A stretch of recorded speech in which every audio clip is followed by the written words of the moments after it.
She shocked everyone when she walked in with the CEO's secret twins. His cruel plan had just backfired. The crystal chandelier cast diamond patterns across the mahogany conference table where 5 cameras captured every angle of Dorian Cade's boardroom. The champagne cart gleamed beside floor-to-ceiling windows overlooking Manhattan. Skyline, each bottle worth more than most people's monthly rent. Board members adjusted their ties and checked their phones one final time as production assistants made last-minute lighting adjustments. This wasn't just any corporate meeting. This was supposed to be Dorian's crowning moment, broadcast live to shareholders across 3 continents. "No surprises today," Dorian commanded, his voice cutting through the pre-meeting chatter like a blade through silk. His steel grey suit cost $40,000, tailored to perfection, every thread calculated to project power and control. The Cade Industries logo glowed behind him on the smart wall, a testament to the empire he'd built from his father's ashes. "We're announcing the Singapore merger, the quarterly projections, and nothing else. Is everyone clear?" Tamsin Harper, his chief operating officer, nodded while reviewing her tablet. Her burgundy dress matched the company's accent colors. Even wardrobe choices served the brand.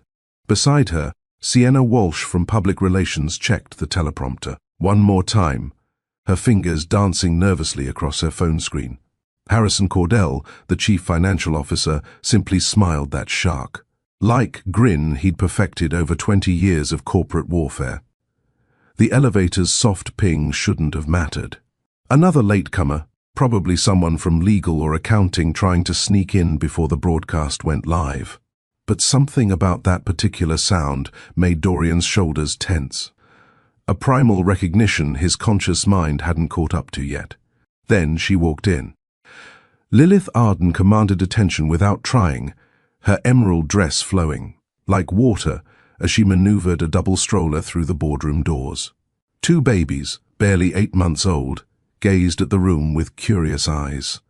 One set grey like storm clouds, the other green like spring forests. The boy had a distinctive fox-shaped birthmark on his left temple. The girl's hair curled in perfect spirals, defying gravity and genetics alike. The boardroom transformed into a vacuum. Breathing stopped.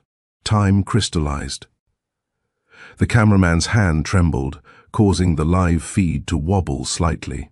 20 million viewers watching the stream witnessed the exact moment Dorian Cade's carefully constructed world began its spectacular collapse. Lilith, her name escaped his lips like a prayer he'd forgotten he knew.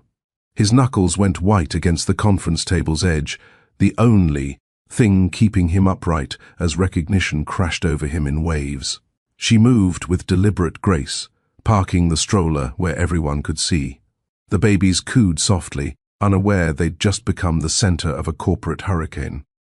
Rowan reached for his sister Mira's hand, their fingers intertwining, with the natural ease of twins who'd shared space since conception. "Hello, Dorian."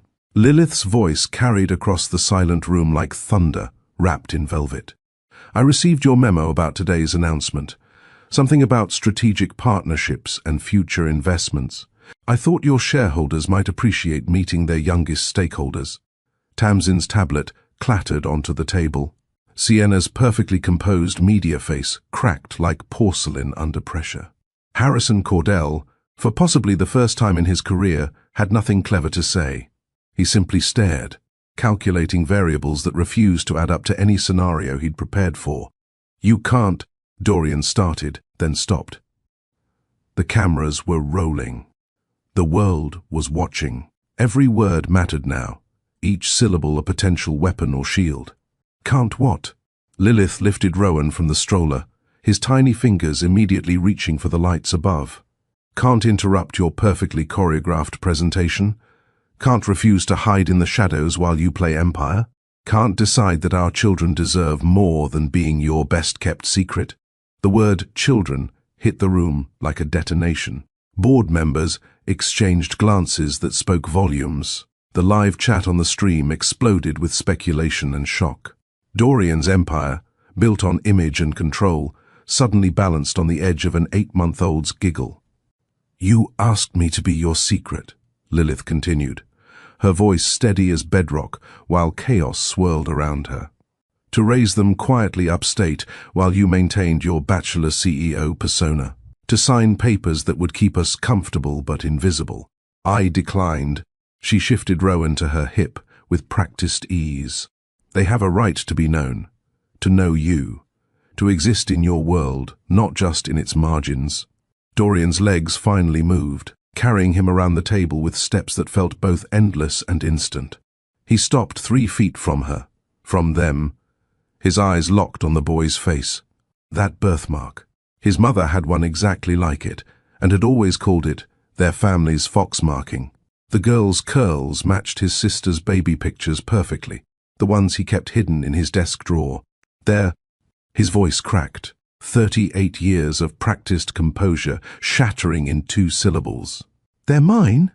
The question hung in the air, like a challenge to fate itself.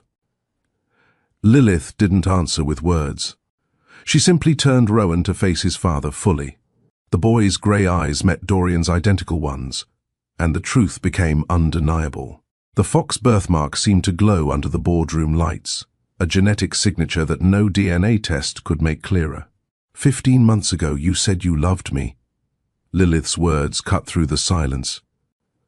12 months ago you said your image couldn't survive a family. 9 months ago you chose the image. Today, I'm giving you a different choice. The cameras captured everything. The tremor in Dorian's hand as he reached toward his son, the tears Tamsin tried to hide, the way Sienna's fingers flew across her phone trying to manage a crisis that had no management protocol. But mostly, they captured the moment when carefully constructed facades met unfiltered truth. This wasn't just a scandal breaking. This was an earthquake, reshaping the entire landscape, with aftershocks that would transform everything. They thought they knew about power, success, and what really mattered when the cameras stopped rolling. If this moment has you locked in, hit like and comment truth over image, so YouTube pushes this lesson to more people. You're watching Mr. Steele Rich Stories. Subscribe now, where decisions define destinies. 15 months before that boardroom confrontation, Dorian Cade stood at the Metropolitan Museum's arts benefit, watching donors compete over who could write the largest check. He'd already pledged $2 million, enough to secure his name on a wing, enough to maintain his reputation as Manhattan's most eligible bachelor philanthropist. The orchestra played Mozart, while society's elite pretended they understood the nuances of each movement. That's when he saw her. Lilith Arden wasn't trying to network. She stood before a forgotten Monet in a side gallery, truly looking at it, not just posing for photographers. Her midnight blue dress was simple, probably cost less than the champagne being served, but she wore it like armor made of starlight. When she tilted her head to study the painting's brushstrokes, something in Dorian's chest shifted, a tectonic plate he didn't know existed. You're actually seeing it, he said, approaching with none of his usual calculated charm. Everyone else just takes selfies with it. She didn't turn immediately, finishing her observation first. The light, she finally said. He painted the light between things, not just the things themselves. Most people miss that. They see water lilies, not the space where breath lives. For the first time in 5 years, Dorian forgot to check his phone for market updates. They talked until the museum guards politely suggested they leave. Not about mergers or stock prices, but about the sound rain makes on different surfaces, about whether breakfast foods at dinner meant rebellion or comfort, about why certain books felt like coming home. I should warn you, Lilith said, as they stood on the museum steps at midnight. I don't fit into neat categories. I run a small gallery downtown, live in a walk-up with temperamental plumbing, and believe success means creating something beautiful, not just profitable. I should warn you back, Dorian replied, surprising himself with honesty. I've been performing the role of Dorian Cade so long, I sometimes forget there's someone real underneath. She studied him then, those green eyes seeing through his expensive suit to something raw. Then maybe you need someone who refuses to watch the performance. Their first real date wasn't at a 5-star restaurant, but at a farmer's market in Brooklyn. Dorian, who hadn't taken public transportation in a decade, found himself on the subway holding a bag of heirloom tomatoes while Lilith explained the difference between varieties. She taught him to smell basil properly, to select peaches by touch rather than appearance.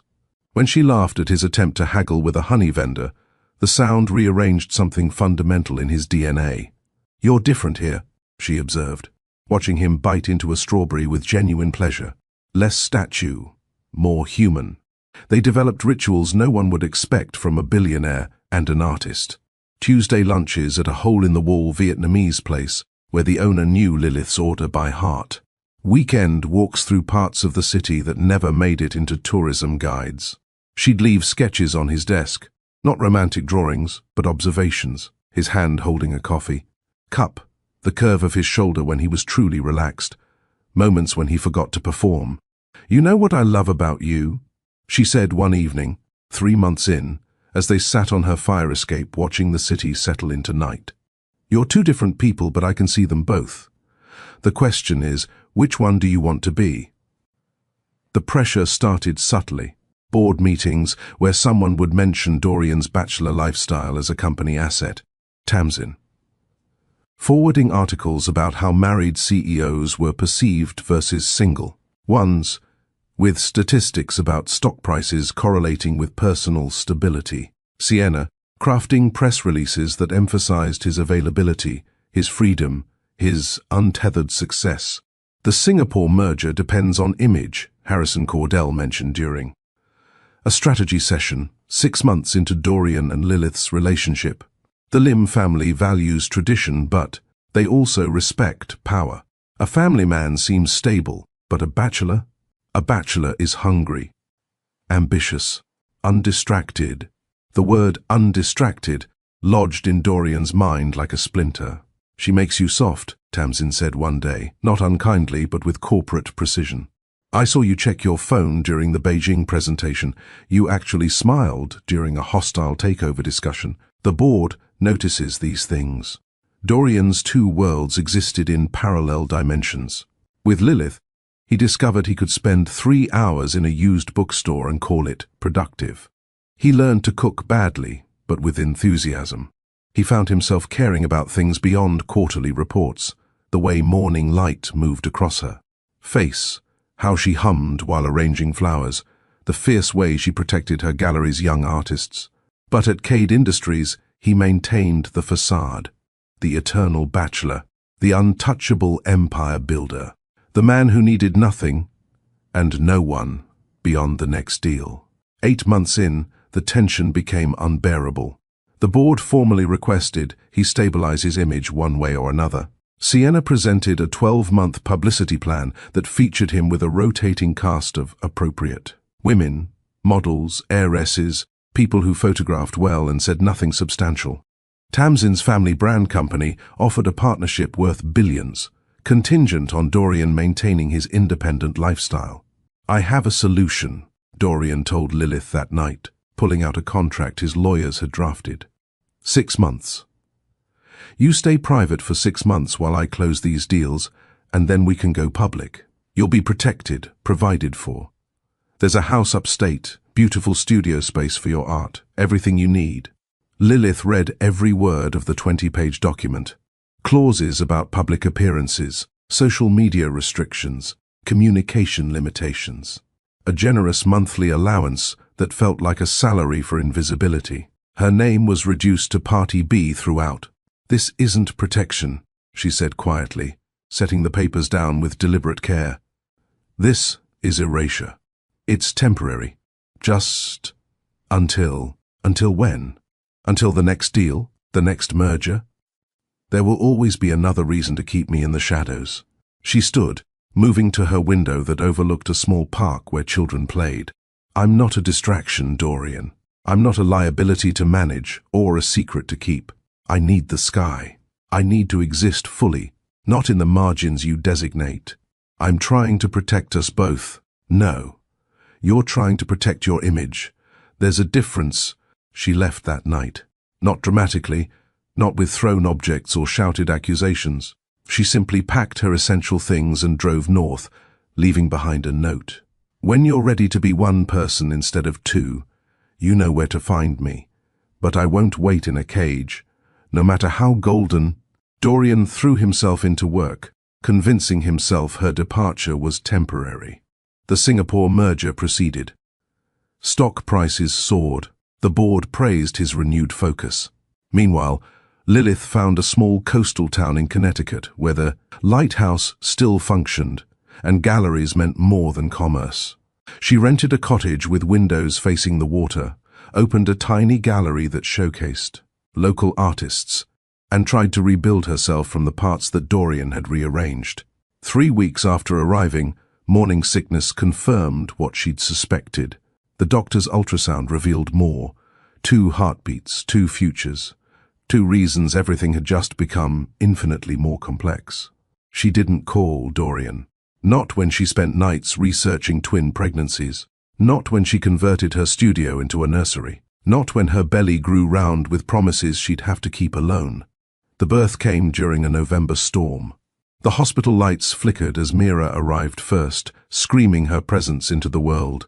Rowan followed 12 minutes later, quieter but somehow more intense, his grey eyes already seeing too much.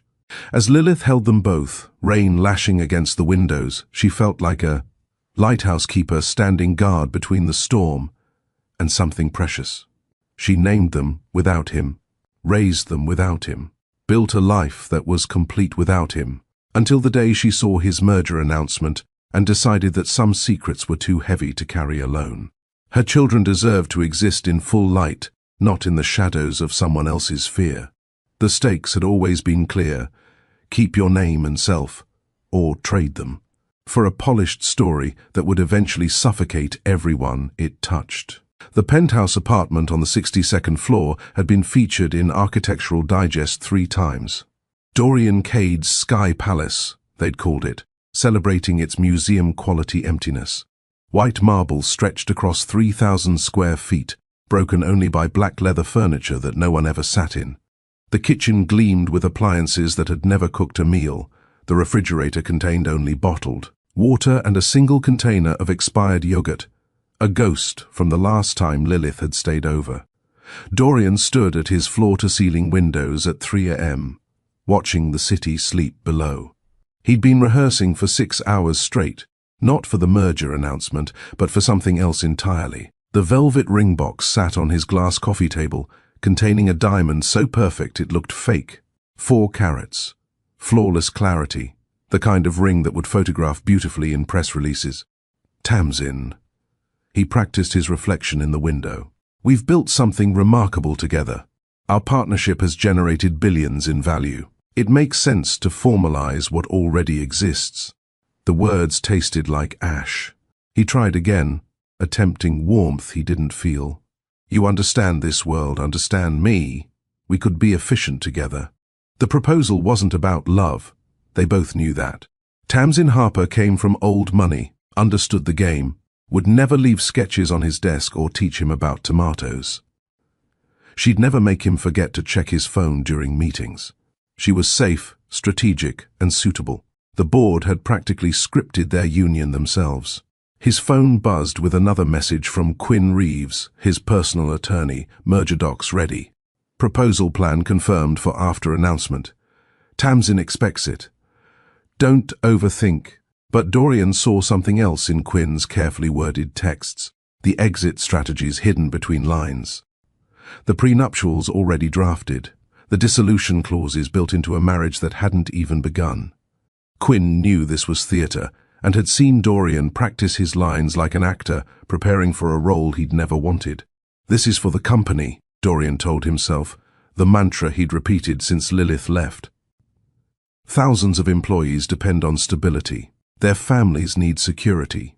Personal happiness is a luxury leaders can't afford. The surveillance footage from his lobby played on his tablet. He'd watched it 43 times this month. The same clip. Lilith leaving 11 months ago, one small suitcase, no backward glance. He'd had his security team track her initially, knew about the Connecticut town, the cottage, the gallery. But he'd never followed, never called. Pride and fear built walls higher than any contract. At Cade Industries, his performance remained flawless. He arrived at 5 a.m., left after midnight, filled every moment with meetings, calls, and strategic planning. But people noticed the cracks. Sienna watched him flinch whenever photographers appeared, his smile becoming more mechanical with each flash. During video conferences, she caught him staring at nothing, present but absent, successful but hollow. "You're disappearing," she'd said once, after everyone else had left the conference room. Not all at once, but in pieces. Like you're editing yourself out of your own life. Dorian had responded with quarterly projections, changing the subject to safer ground. Numbers didn't ask questions. Spreadsheets didn't require emotional honesty. The night before the announcement, he stood in his empty apartment again, practicing the proposal one final time. The ring caught the city lights, throwing rainbows across his pristine walls. He thought about Lilith's cottage by the water, wondered if she watched sunrises now, if she still hummed while arranging flowers. He didn't know about the 2 cribs assembled by her own hands, the midnight feeding she managed. Alone, the way she sang Rowan to sleep when his grey eyes stayed too alert, too knowing. "This is the right choice," he said to his reflection, trying to believe it. "This is what success looks like." The scene shattered back to the present, the boardroom, the cameras, the twins, who'd demolished his carefully constructed fiction with their mere existence. "Perhaps we should move this to a private room," Sienna suggested, her public relations mind spinning through damage control scenarios. "We can pause the broadcast, cite technical difficulties." "No." Lilith's voice cut through the suggestion with surgical precision. "I'm done with closed doors and private arrangements. Your shareholders are watching? Good. Let them see who they're really investing in." Tamsin's composure finally cracked, her voice brittle as winter branches. "This is highly inappropriate. We had an understanding, Dorian. Plans were in place. Plans that didn't include the truth," Lilith interrupted, lifting Mira from the stroller now, both babies in her arms. "I tried to be silent. I tried to distance myself. But my children won't be footnotes in someone else's story." The boardroom held 23 people, but it felt like only 3 existed: Dorian, Lilith, and the truth that hung between them like a bridge waiting to be crossed or burned. Dorian moved closer, his polished CEO facade crumbling with each step. The cameras captured something viewers had never seen: vulnerability in a man who'd built an empire on invulnerability. He stopped just out of reach, his hands trembling slightly. "I hurt you." The words came out raw, unrehearsed, nothing like the proposal he'd practiced. "I told myself I was protecting the company, protecting you from scrutiny. But I was protecting my fear, my cowardice." He looked at the twins, seeing himself in Rowan's grey eyes, seeing what he'd almost missed entirely. "I chose wrong." Rowan reached out then, his tiny hand grasping at the air between them. Without thinking, Dorian extended his finger, and his son's grip closed around it with surprising strength. The fox's birthmark seemed to pulse with generational memory, his mother's mark. Her father's before that, a line of identity that no contract could erase. Mira made a small sound, blowing tiny bubbles that caught the boardroom lights. Such a simple thing, but it reset the room's entire emotional frequency. These weren't props in a corporate drama. They were children who needed no agenda, carried no pretense, simply existed in their perfect imperfection. The Singapore deal, Harrison Cordell ventured carefully, the merger presentation. "Can wait," Dorian said, not breaking eye contact with his son. "Or proceed without me. For the first time in my life, something matters more than the next acquisition." Tamsin stood abruptly, her chair scraping against the floor. "This is a mistake. The board won't support. Then they'll find another CEO." The words surprised everyone, including Dorian himself. "I've spent 11 months living in a museum of my own making. Empty rooms, perfect surfaces, no life anywhere." He looked at Lilith, really looked at her for the first time since she'd entered. "You asked me once which version of myself I wanted to be. I chose wrong then. I'm trying to choose better now." The live stream comments exploded. Some viewers called him weak, others brave.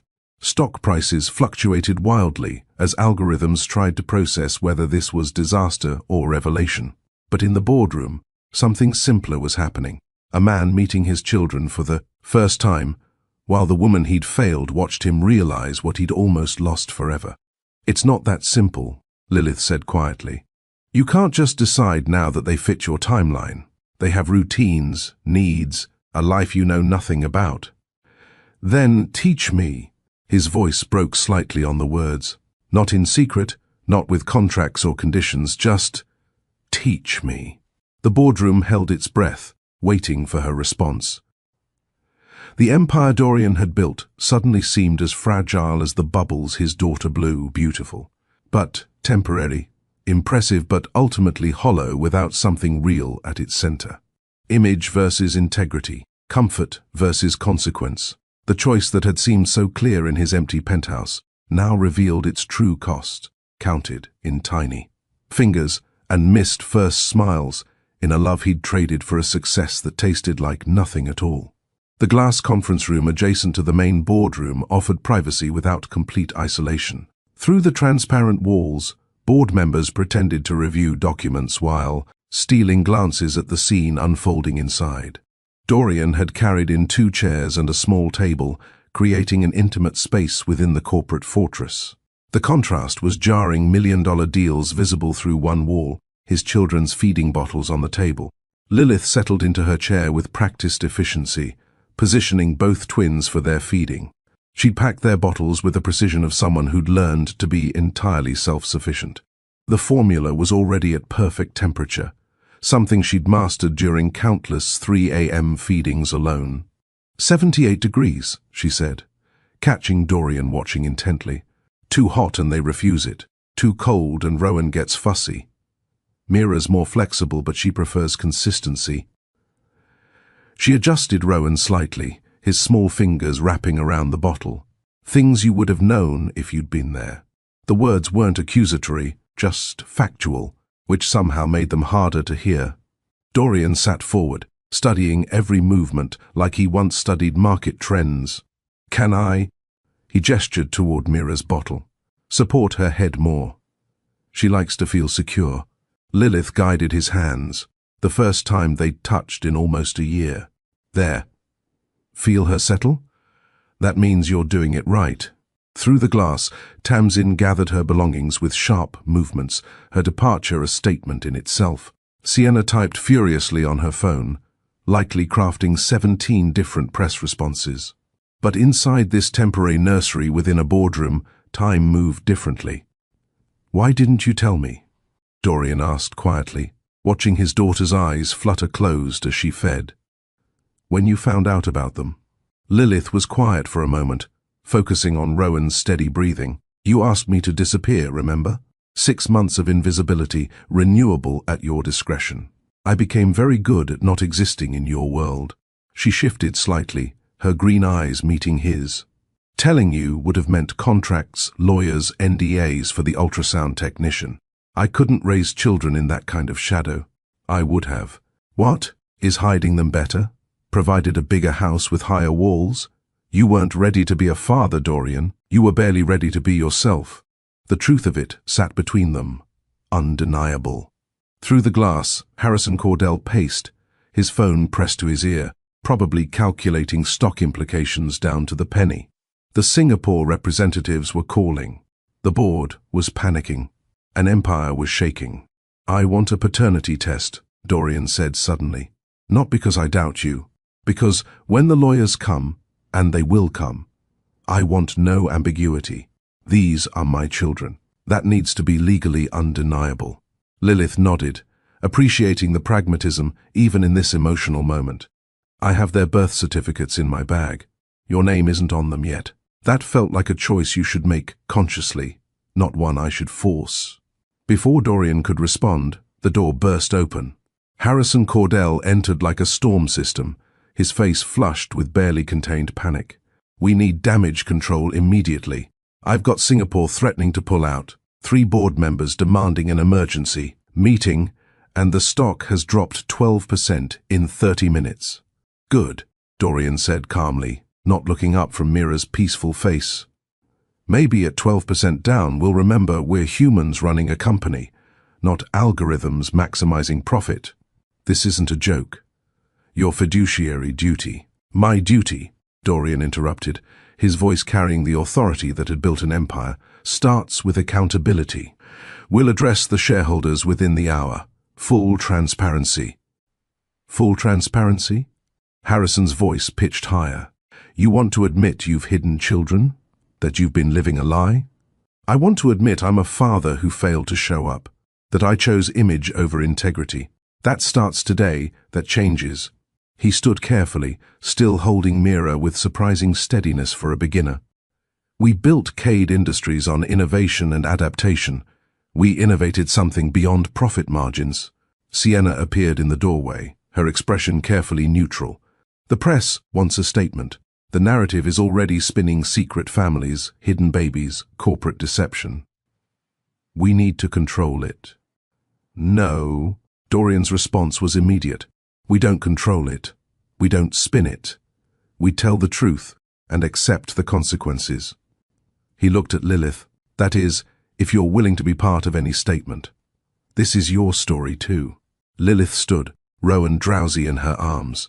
I won't do press tours or staged family photos, but I'll agree to basic facts. You're their father. We're co-parenting. The rest is private. Co-parenting, Harrison repeated, like the word was foreign. The legal implications will be handled by family court, not corporate lawyers. Dorian cut him off. I won't treat my children like subsidiaries to be managed. They're not press releases or brand extensions. The room fell silent, except for the soft sounds of the twins breathing. Through the glass walls, the boardroom looked like a different universe. One where everything could be quantified, controlled, leveraged. But here, holding his daughter while watching his son sleep, Dorian felt the tectonic shift from theoretical to real. I need the pediatrician's information, he said to Lilith. Their schedules, routines, what they eat, when they sleep. Everything I should already know. Dr. Morrison at Connecticut Children's. They go every month. Rowan had an ear infection last week. He's fine now, but needs a follow-up. Mira's hitting all her milestones early. They nap at 10 and 2, sometimes 3 if Rowan's cranky. Bedtime at 7:30. She paused, watching him mentally catalogue every detail. You can't learn 11 months in 11 minutes. But I can start. He looked around the glass room, seeing it differently. Mondays. Can I have Mondays? Drive up, spend the day, learn their world before asking them to know mine. Mondays. She tested the word, weighing its implications. Not with a convoy of security. Not with photographers documenting your fatherhood performance. Just you, just me. Harrison looked physically pained. The Singapore merger is scheduled for Mondays. The quarterly reviews will happen on Tuesdays. Dorian's tone brooked no argument. Or Sundays. Or whenever it doesn't conflict with teaching my son to walk and my daughter to trust that I'll show up. Through the glass, board members had started gathering their things, recognizing that today's agenda had been permanently derailed. Some looked disgusted, others intrigued, a few almost envious of the man choosing something beyond spreadsheets and stock options. There's something else, Dorian said, gesturing to the main boardroom. That space, the corner by the windows. It becomes a family area, cribs, changing stations, the works. If I'm going to run this company as a father, then this company needs to accommodate that reality. You're talking about converting premium boardroom space into a nursery? Sienna asked, already envisioning the headlines. I'm talking about showing every employee with children that family isn't something you hide to succeed here. It's something you integrate. He looked at Lilith. If you're comfortable with them being here sometimes, your boundaries, your rules. Lilith studied him. This version of Dorian she'd glimpsed before, but never seen fully emerge. We'll see. Trust is built in hours, not declarations. The twins stirred simultaneously, that twin synchronization that defied explanation. Rowan's eyes opened first, grey like his father's, then Mira's followed, green like her mother's. They were awake in a boardroom that had never heard baby sounds before, transforming the space simply by existing in it authentically. Corporate pressure versus human promise. Fiduciary duty versus fatherhood duty. The balance sheet of Dorian's life suddenly had new columns, measuring worth in different currencies entirely. Pause and predict the ending in 7 words. Does Dorian chase the empire or choose family? Comment empire or family with your 7-word prediction. Best take gets pinned and shouted out in the next episode. The media ecosystem devoured the story within hours. Financial networks replayed the boardroom footage on a continuous loop the moment Lilith entered. The twins' faces pixelated for privacy. Dorian's expression when he first held Mira. Business analysts dissected the stock implications while gossip channels speculated about timelines and secrecy. By evening, Eckhard's secret family trended across 3 continents. Surprisingly, the narrative wasn't universally negative. Sienna had made a single strategic decision that changed everything. She released the footage unedited with a simple statement. Sometimes the most honest business decision is admitting you've been dishonest about what matters. The corporate world split down predictable lines. Traditional investors called it reckless, demanded leadership changes, and threatened shareholder lawsuits. But a younger demographic responded differently. Employees flooded social media with their own stories of hiding parenthood to seem more committed, of missing births for board meetings, of choosing promotions over people. Dorian had accidentally sparked a conversation about what success actually cost. Tamsin Harper released her own statement 48 hours later. No bitterness, no accusations, just elegant clarity. Dorian and I had a professional partnership built on mutual respect and strategic alignment. Recent events have clarified that he needs something I cannot provide, and frankly never wanted to. I wish him genuine happiness, not the performed version we were both settling for. Her Grace made headlines.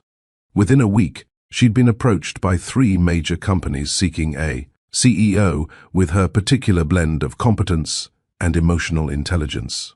The woman who might have been trapped in a strategic marriage instead became the most sought-after executive of the quarter. But inside Cade Industries, the pressure intensified.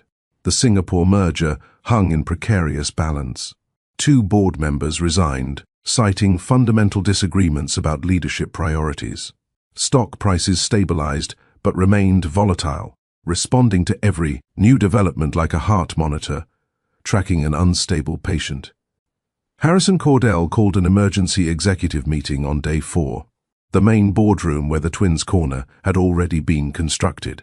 With surprising speed, now hosted a very different conversation. The family area sat empty, a reminder of everything that had shifted. The numbers don't lie, Harrison began, his presentation highlighting the financial damage in brutal detail. Consumer confidence in our brand has dropped 17% among institutional investors. The Singapore deal is stalled indefinitely. 3 subsidiary contracts are under review. He paused, letting the data speak. The board believes the most responsible action is for Dorian to step aside temporarily. Let someone else stabilize the ship while you manage your personal situation. Around the table, reactions varied. Sienna looked conflicted, understanding both the business logic and the human cost.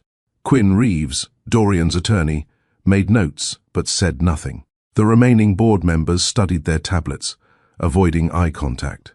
"Step aside," Dorian repeated, the words tasting strange in his mouth. For 15 years, Cade Industries had been his identity, his purpose, the empire that justified every sacrifice.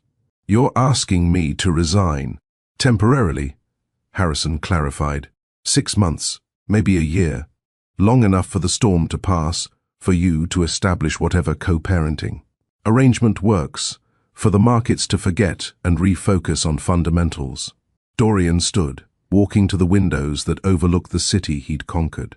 42 floors below, people moved through their lives, some toward home, others away from it, most trying to balance the impossible mathematics of modern existence.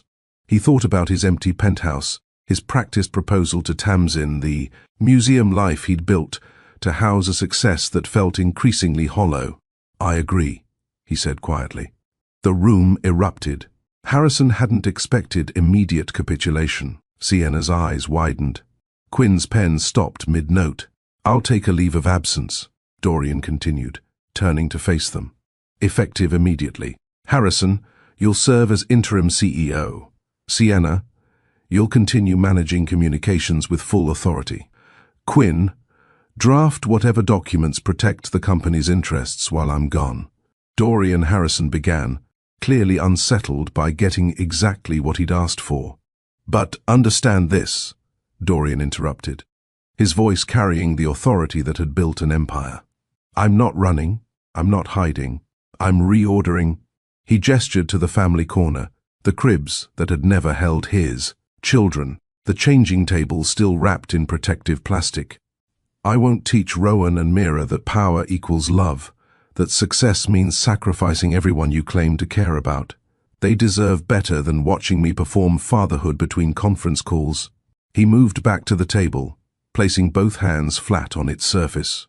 For 15 years, I measured worth in acquisitions and stock prices. I built something impressive and missed everything important. My mother died while I was closing. The Tokyo deal, did you know that? I got the call and finished the negotiation before flying home because I'd convinced myself that's what responsibility looked like. The confession hung in the air, revealing depths no one had suspected. Sienna's expression softened. Even Harrison looked uncomfortable, recognizing himself in the story. So yes, I'll step aside. Not because the board demands it, but because my children are 8 months old and I've held them twice. Because Lilith managed pregnancy, birth, and months of sleepless nights alone while I rehearsed a proposal to someone I didn't love. Because I have a choice right now that I won't have later. The choice to be present before they're too old to remember I wasn't. Quinn spoke for the first time. The financial implications will be significant, Dorian acknowledged. My personal holdings will take a hit. Probably lose the penthouse, definitely the vacation properties. But I'll still have more money than I can spend in 3 lifetimes. The question isn't whether I can afford this. It's whether I can afford not to. He pulled out his phone, showing a text from Lilith sent that morning. Rowan rolled over for the first time. Mira tried to copy him and got stuck. They're learning they can move. Below it, a video 11 seconds of his children discovering agency, developing personality, becoming people he didn't know. I've missed 8 months of firsts, Dorian said, his voice rough. First smiles, first laughs, first time sleeping through the night. I can't get those back, but I can choose not to miss the next 8 months, or the 8 after that. The boardroom had never been quieter. Outside, the city continued its relentless rhythm, but inside, something fundamental had shifted. The man who'd built Cade Industries was choosing to temporarily dismantle his role. In it, not out of weakness, but from a strength most of them didn't recognize. There's a botanical garden in Connecticut, Dorian continued, his tone shifting to something almost dreamlike. Lilith mentioned it once. They do children's programs on Tuesday mornings, sensory gardens for babies, teaching them textures and smells. I looked it up last night instead of reviewing the merger documents. He smiled slightly, the expression genuine for perhaps the first time in that boardroom. That's what I'll be doing Tuesday. Learning which flowers Mira reaches for, whether Rowan prefers smooth leaves or rough bark. Building a different kind of foundation. Harrison collected his papers, his expression unreadable. The transition plan will be comprehensive, Dorian assured him. I'm not abandoning the company. I'm trusting the people I hired to do what they're excellent at, while I learn to be excellent at something I've never prioritized. He looked around the table. Some of you have children. How many first steps did you miss? How many bedtime stories got replaced by client dinners? The question landed like an accusation and an invitation simultaneously. Sienna's eyes glistened slightly. She'd missed her daughter's first word for a product launch. Quinn had 3 kids he saw mainly on weekends. I'm taking leave, Dorian concluded. The company will survive my absence. The question I've been avoiding is whether my children would survive my presence, the distracted, resentful version of fatherhood I would have offered while trying to maintain this empire. They deserve better. I want to be better. The meeting adjourned with unprecedented quietness. No debates, no counter-proposals, just the recognition that they'd witnessed something rarer than a successful merger. A man, choosing legacy over reputation, building something at home instead of another floor on a tower that already scraped the sky. As they filed out, Dorian remained at the window, watching the city transform from his kingdom into simply where he used to work. The noise of ambition faded, replaced by a different soundtrack. Tuesday mornings at Botanical Gardens, Monday. Afternoons learning to change diapers, the sound of his own children's laughter that he'd never actually heard. The reputation hit would be substantial. The legacy he might build, that was just the beginning. The first Monday, Dorian arrived at Lilith's cottage at 7 a.m. with a rental car instead of his usual driver. He'd researched essential baby items until midnight, arriving with a diaper bag that weighed more than his laptop case ever had. Lilith watched from the doorway, coffee in hand, as he struggled with the stroller's folding mechanism for 6 frustrating minutes. "The red button first," she finally said, not moving to help. "Then the side lever. They don't make it intuitive." By the 4th Monday, he could collapse and set up the stroller in under 30 seconds. Small victories, but they mattered. He kept a checklist on his phone: bottle preparation, diaper changing steps, the specific way Rowan liked to be burped, how Mira needed her blanket corner to fall asleep. Things that came naturally to Lilith. Through months of necessity, Dorian learned through deliberate study. "You approach fatherhood like a merger negotiation," Lilith observed one afternoon, watching him systematically organize the diaper bag by usage frequency. "It's the only way I know how to learn," he admitted. "Is it wrong?" "It's honest." She handed him a teething ring Mira had dropped. Better methodical presence than charismatic absence. The routine established itself gradually. Mondays became sacred. No phone calls, no emergency meetings, just Dorian showing up at dawn and staying until the twins' bedtime. He learned the rhythm of their days: morning bottle followed by tummy time, mid-morning nap that Rowan fought and Mira surrendered to. Immediately, lunch that ended up everywhere except their mouths. Afternoon. Walks where the lighthouse became their destination marker. By week 6, he'd stopped looking uncomfortable holding them. By week 8, he could anticipate their needs before they cried. By week 10, Lilith caught him singing a lullaby she'd never heard something his mother used to sing, he explained, a melody he'd buried with her 5 years ago. The twins became his teachers in ways no business school could replicate. Mira's favorite word was again, drop a block, pick it up, repeat 17 times until the lesson landed. Persistence wasn't about grand gestures but showing up for the 18th repetition. Rowan was quieter, studying everything with those storm-grey eyes before attempting it, teaching Dorian. That observation preceded action, that patience was a form of intelligence. "Watch this," Lilith said one Monday afternoon.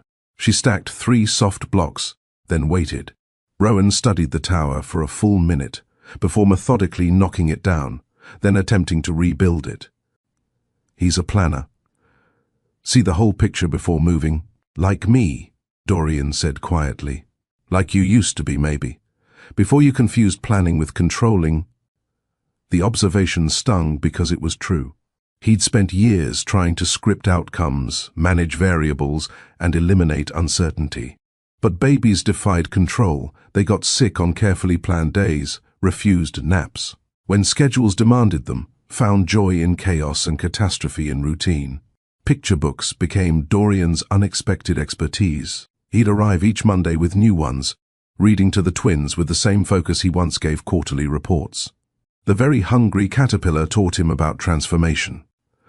Goodnight Moon is about the poetry in ordinary endings, where the wild things are about returning home after chasing wildness. "You're learning their language," Lilith said, watching him narrate a wordless picture book with surprising creativity.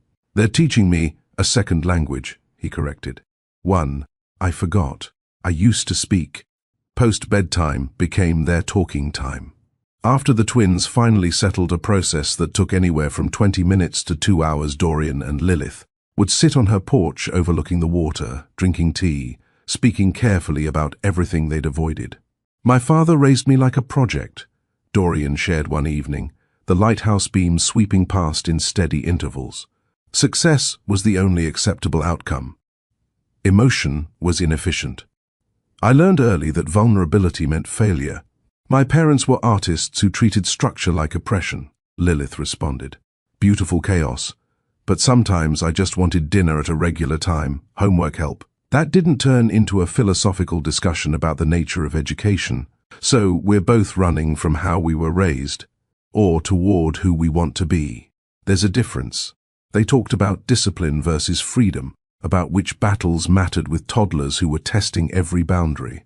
They disagreed about screen time, found common ground on organic food, laughed about how neither of them had any idea what they were doing. "I'm terrified," Dorian admitted one night, "that I'll revert. That one crisis will pull me back into CEO mode, and I'll forget they need a father, not a manager. Then we'll remind you," Lilith said simply. That's what CO parenting means, keeping each other honest. The storm arrived in late November, 3 months into their Monday routine. Power outages were rare in Connecticut, but not impossible, and this one hit during dinner preparation. Lilith remained calm with the ease of someone who'd weathered worse, locating flashlights and battery powered lanterns while Dorian held both twins, who'd started fussing at the sudden darkness. "Batteries in the drawer by the sink," she directed, assembling a cold dinner from what didn't need cooking. "This might last hours. There's a casserole from yesterday we can eat cold if necessary." But Dorian had a different idea.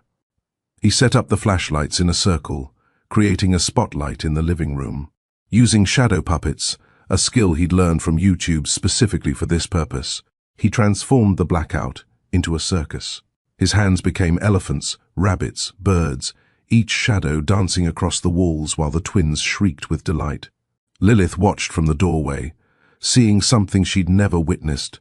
Dorian fully present, completely unself-conscious, finding joy in making his children laugh during an inconvenience that would have once sent him into crisis management mode. When the twins finally exhausted themselves and fell asleep despite the unusual circumstances, Lilith and Dorian sat in the flashlight-dimmed living room, the silence comfortable in ways it hadn't been months ago. "You're different," she said quietly. "I'm trying to be—" She turned to face him, the lighthouse beam briefly illuminating her expression. "You actually are. This isn't performance. You've learned their middle-of-the-night sounds. You know which cry means hungry versus tired. You folded yourself into their world, instead of demanding they fit into yours." The space between them felt charged with something beyond co-parenting logistics. Dorian reached across the small distance, his hand finding hers in the semi-darkness. "I still love you," he said. "Not the version of you that fit my schedule or made me feel less empty. The one who refused to be hidden, who knew our children deserved better than I was offering, who's been strong enough for 3 people for almost a year." Lilith didn't pull away, but she didn't move closer either. "Love isn't the question, Dorian. You loved me before and still chose wrong. Then what is the question? Whether you can keep choosing right when it's difficult. When a crisis happens and your instinct is control. When the board calls you back and the empire feels more urgent than bath time." She squeezed his hand once, then released it. "I need to know this version of you survives pressure, not just Monday mornings." The kiss, when it came, was gentle, tentative, not a passionate reunion, but careful beginning, acknowledging the distance still between them. It tasted like possibility and caution, like hope wrapped in realistic boundaries. "I'm not ready," Lilith said when they separated, "for this to be simple or solved. You're earning back trust in increments, and we're not there yet." "I know, but you're earning it. That matters." The power returned 2 hours later, sudden brightness after extended dimness. But neither of them moved immediately, sitting instead in the restored light, holding the certainty that some things couldn't be rushed. Not healing, not trust, not the transformation from who you were into who your children needed you to become. The boundaries remained real because the hurt had been real. But between those boundaries, something was rebuilding. Not the relationship they'd had, but something more durable, constructed from honest limitations instead of romantic delusions. Past hurt versus patient repair. Desire versus duty. The mathematics of love rewritten in a language where showing up mattered more than grand gestures. Where again meant another chance. Where planning wasn't about control, but about building something worth the wait.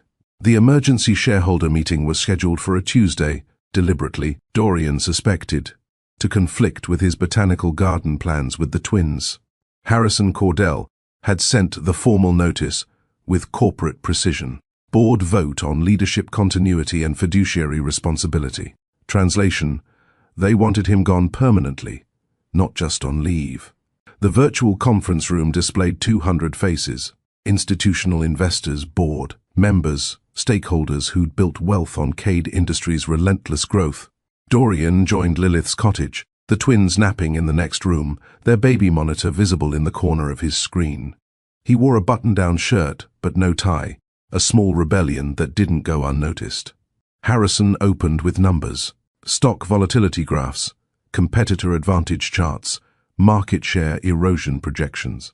Every metric designed to demonstrate one truth: Dorian's personal choices had damaged shareholder value. The presentation built toward an inevitable conclusion. The board proposes a formal vote, Harrison announced, his face grave with practiced concern, to permanently transition leadership to someone who can prioritize fiduciary duty without personal complications. We have a responsibility to thousands of employees, millions of investors, decades of built reputation. Reputational risk, added Patricia Volkov, the board's longest-serving member, has become untenable. The company's brand is now inseparable from personal scandal. That's not sustainable governance. Dorian listened without interrupting, recognizing the strategy he'd once employed himself: frame the personal as unprofessional, position human needs as corporate liabilities, make the math so stark that emotion looked like irresponsibility. When they finished, he unmuted his microphone. "I'd like to address the stakeholders directly." Harrison's expression tightened, but he couldn't reasonably refuse. Dorian's screen expanded to full view, 200 faces watching the man who'd built their wealth, now potentially destroying it. "You're right about the damage," Dorian began. No preamble or defensiveness. Stock price dropped 19% at the lowest point. The Singapore merger stalled. Still stalled, actually. 3 major clients requested reassessment periods, which is corporate language for shopping our competitors. "By every metric you've seen, I've cost this company significant value." He paused, letting them nod along, confirming their narrative before complicating it. "What you haven't seen is the metric I destroyed long before the stock dipped: my own humanity. For 15 years, I optimized everything: sleep, relationships, meals, for maximum productivity. I dated strategically, socialized transactionally, and treated people like portfolio pieces. I built an empire on efficiency and called it success while becoming less human every quarter." The screens showed shifting expressions, some sympathetic, others impatient, most waiting for the point. "I'm not asking you to excuse my choices. I lied by omission. I hid a relationship, then children, because I convinced myself image protection was risk management. That was wrong, not just morally, strategically wrong. Because companies led by people pretending to be invulnerable don't actually innovate. They optimize what exists instead of creating what's needed." Patricia Volkov unmuted. "This sounds like justification for abandoning leadership." "No. It's accountability for what leadership became under me." Dorian leaned forward, his intensity familiar to anyone who'd watched him negotiate. "I'm affirming my leave of absence, 6 more months minimum. But I'm also proposing something else, a fundamental policy shift." He shared his screen, displaying a document that made Harrison's face go pale. Family Integration Initiative, on-site childcare for all employees. Parental leave extended to 6 months. Paid, regardless of gender. Remote work options that don't penalize career advancement. Performance reviews that value sustainability over constant availability. The virtual room erupted. Questions, objections, cost analyses demanded. Dorian waited for the noise to settle. "This will cost 17 million in year one," he acknowledged. "But we lose 32 million annually to turnover from employees who burn out or leave for family reasons. We've had 3 excellent executives resign in the past year alone because we demanded they choose between competence at work and presence at home. That's not good business. It's short-sighted optimization. And if the shareholders reject this," Harrison asked, his tone sharp, "then you should absolutely vote me out permanently. Because I won't lead a company that repeats my mistakes at scale. I destroyed my own family relationships pursuing success I won't build. Corporate culture that requires everyone else to do the same." The vote was called. Dorian watched the percentages shift in real time. 43% for permanent. Removal, 31% for conditional return, 26% abstaining. Not enough to force him out, but not exactly a mandate either. The company was split, just like the culture he'd created, half believing success required sacrifice, half wondering if there might be another way. "The vote fails," Harrison announced, professional, despite clear disappointment. "Leadership continuity is tabled for reassessment in 6 months. And the Family Integration Initiative?" Dorian pressed. "Requires separate approval. We'll schedule a discussion for next quarter." Which meant it would die in committee, Dorian knew. But he'd planted the seed, made it public record. Someone would water it eventually, even if he wasn't there to see it bloom. The meeting adjourned. Dorian closed his laptop just as Mira's cry came through the baby monitor, awake from her nap, ready for afternoon activities. He climbed the stairs to find both twins standing in their cribs, Rowan studying. Him with those assessing grey eyes, Mira already reaching to be lifted. "Garden day," he told them, changing Mira's diaper with the efficiency he'd finally mastered. "Like we planned. No more meetings." The Botanical Gardens children's area was mostly empty on a Tuesday afternoon. November had thinned the crowds, leaving just a few dedicated parents and nannies braving the cold. Dorian pushed the double stroller through the sensory garden, stopping where Lilith had marked on her hand-drawn map, the texture wall. "Feel this." He guided Rowan's hand to smooth river stones, then to rough tree bark, watching his son's expression shift with each new sensation. Mira grabbed at hanging wind chimes, delighted by sounds she'd created through action. A photographer from a financial blog had somehow tracked him down, waiting by the entrance. "Mr. Cade, comment on today's vote?" Dorian didn't pause in helping Rowan explore moss-covered surfaces. "No comment. I'm working." "This is work?" He looked up then, meeting the camera directly. "This is the only work that matters today. Everything else can wait." The photo that circulated wasn't dramatic, just a former CEO crouched by a garden wall, teaching his son about textures while his daughter giggled at wind chimes. No scandal, no spectacle. It didn't trend on social media or dominate news cycles. But it stuck in ways the boardroom footage hadn't, becoming a quiet reference point for people rethinking their own balances. That evening, Lilith found the photo on her phone. You could have used that moment. Big statement about priorities, gone viral, rebuilt your image. "I don't want to rebuild my image," Dorian said, bouncing Rowan gently as the boy fought sleep. "I want to build a life that doesn't need an image." She smiled, the expression carrying weight he'd learned to read. Approval earned through consistency, not granted through promises. "You're getting there." The vote had clarified something essential. He couldn't control outcomes anymore, only choices. The board might eventually replace him. The policies might never pass. The company could thrive or stumble without his direct hand. But Rowan would remember the texture wall, Mira would remember wind chime afternoons, and Dorian would remember. Learning that legacy wasn't built in boardrooms, but in moments most people considered too small to measure. Short-term control versus long-term legacy. He'd spent 15 years choosing the former, building an empire that required his constant presence to maintain. Now, he was choosing something harder, building people who'd thrive after his presence, who'd remember him not for what he accumulated, but for how he showed up when showing up cost him everything else. If you'd choose principle over payoff, type principle in the comments. Share this with one person carrying a secret that's too heavy. I'll feature a few of your stories at the start of the next episode. The twins' third birthday arrived on a morning that smelled like ocean salt and birthday cake. Lilith's cottage had expanded over 3 years, not physically, but emotionally, becoming less hers and more theirs. Dorian's clothes hung in the closet beside hers now, his coffee mug claiming permanent residence by the sink, his lullaby voice as familiar to the children as her own.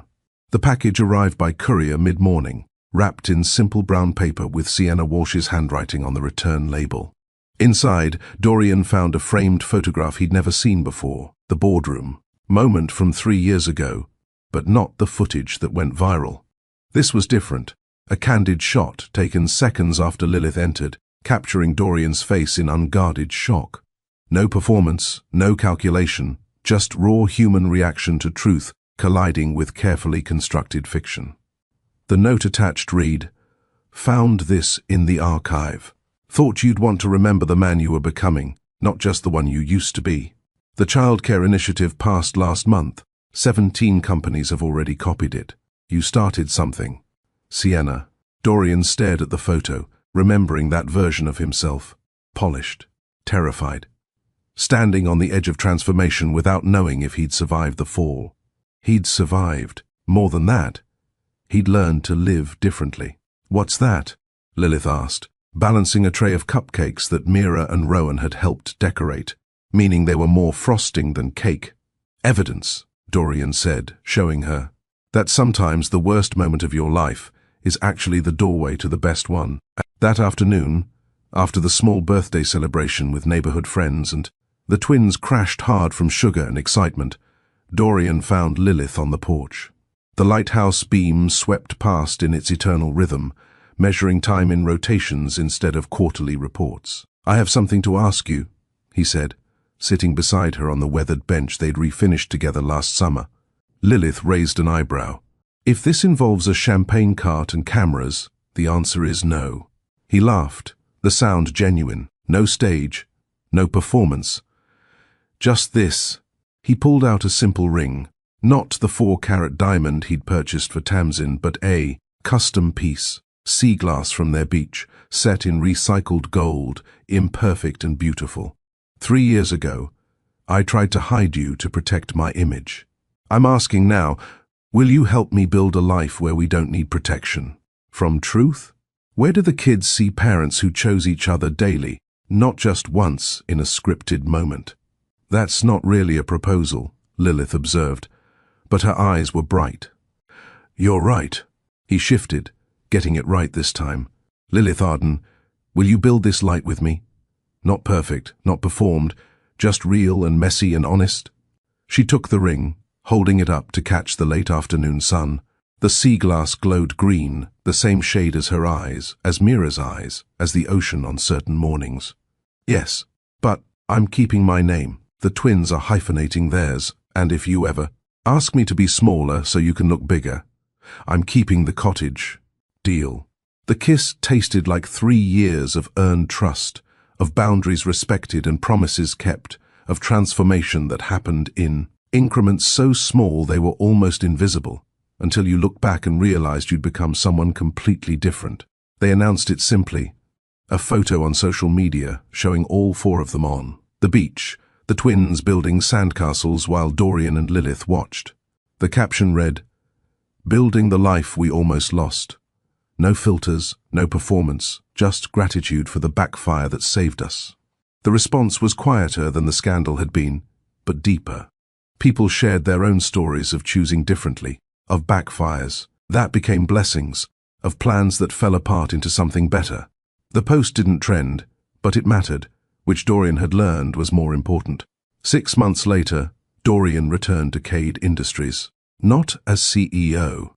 Harrison had proven capable, and the board had grown comfortable with his steadier leadership. Instead, Dorian took a new role, Chief Culture Officer, a position he'd created specifically to implement the changes he'd proposed. The executive floor looked different now. The corner where he'd once planned to propose to Tamsin had been converted into a full childcare center. Cribs, changing stations, a play area with soft corners and bright colors. Employees brought their children to work without apology, without fear that parenthood signaled decreased commitment. "We've had 12 executives return from companies that poached them," Sienna reported during his first week back. "They said the culture shift was why. We're getting applications from people who turned us down before because they couldn't imagine balancing life here." The parental leave policy had expanded to 8 months, gender neutral and encouraged rather than grudgingly permitted. Performance reviews no longer rewarded constant availability but sustainable excellence. The company had even launched an Arts in Schools funding initiative, Lilith's Influence, channeling profit, toward creativity that wouldn't show immediate ROI, but would matter in ways spreadsheets couldn't measure. "Stock price is up 11% since you left," Harrison mentioned during a strategy meeting. "Turns out companies that treat humans like humans attract better talent and create more loyal customers." Who knew? The sarcasm was gentle, acknowledging they'd all learned something none of them had expected. The backfire that seemed catastrophic had forced evolution the company desperately needed, but would never have chosen voluntarily. Dorian's new office was smaller, with windows that faced the park instead of the skyline. He kept regular hours now. At 8, home by 5, Mondays still reserved for the twins regardless of corporate emergencies. The empire still functioned, still grew, but it no longer required his soul as down payment. The epilogue to their story happened on an ordinary Saturday 4 years after that boardroom moment. The beach near Lilith's cottage, their cottage now, stretched empty in early morning light. Mira and Rowan raced ahead, chasing waves that retreated before they could catch them, learning about pursuit and patience in equal measure. "Remember when you said I needed someone who refused to watch the performance?" Dorian asked, his hand finding Lilith's as they walked. "I remember you thinking you could compartmentalize me. How'd that work out?" "Terribly." "Best failure of my life," Rowan called out, pointing to a shell he'd found, and Dorian jogged ahead to examine it with appropriate seriousness. Mira grabbed Lilith's hand, pulling her toward tide pools where small ecosystems thrived in temporary spaces. "You know what I do now?" Lilith said later, all 4 of them sitting on the beach wrapped in blankets while the sun climbed higher. "At the gallery, people ask how to see art differently. I tell them they already know how. They just forgot because someone convinced them complicated was better than honest." "You're talking about more than art," Dorian observed. "I'm talking about everything. Success, love, family, purpose. We complicate it all, build elaborate plans and perfect images, when the truth is usually simpler and scarier. Show up honestly, choose consistently, build something real instead of something impressive." Mira leaned against Dorian's shoulder, half asleep despite the morning hour. Rowan traced patterns in the sand, creating temporary art that the tide would erase, unconcerned with permanence. They were teaching without knowing they taught, the way children do, showing adults what matters by caring deeply about things that don't translate to profit. The final moral settled over the scene like the lighthouse beam completing. Another rotation. The backfire didn't ruin the plan, it saved them from it. The proposal that never happened would have built a prison disguised as a partnership. The scandal that seemed catastrophic demolished walls that needed destroying. The shame that felt unbearable became the foundation for something authentic. Dorian had planned a perfect moment in a perfect boardroom with perfect control. Lilith had walked in with truth in a double stroller, and demolished perfection into something better, reality. Messy, complicated, honest reality, where love wasn't performed but practiced, where success meant showing up for. People who'd remember you showed up, where the empire mattered less than the hands you held while building it. The twins would grow up with a different blueprint than either parent had received. They'd see a father who chose presence over power, a mother who refused to be diminished, and both parents modeling a simple truth: the life worth living is the one you almost lost but chose to fight for instead. In one sentence, what did this teach you? Drop it below. I pin the sharpest lessons. Subscribe to Mr. Steele Rich Stories and hit the bell so you never miss a lesson that could change yours. If this hits home, share it and tell me where you're watching from for a city shout out.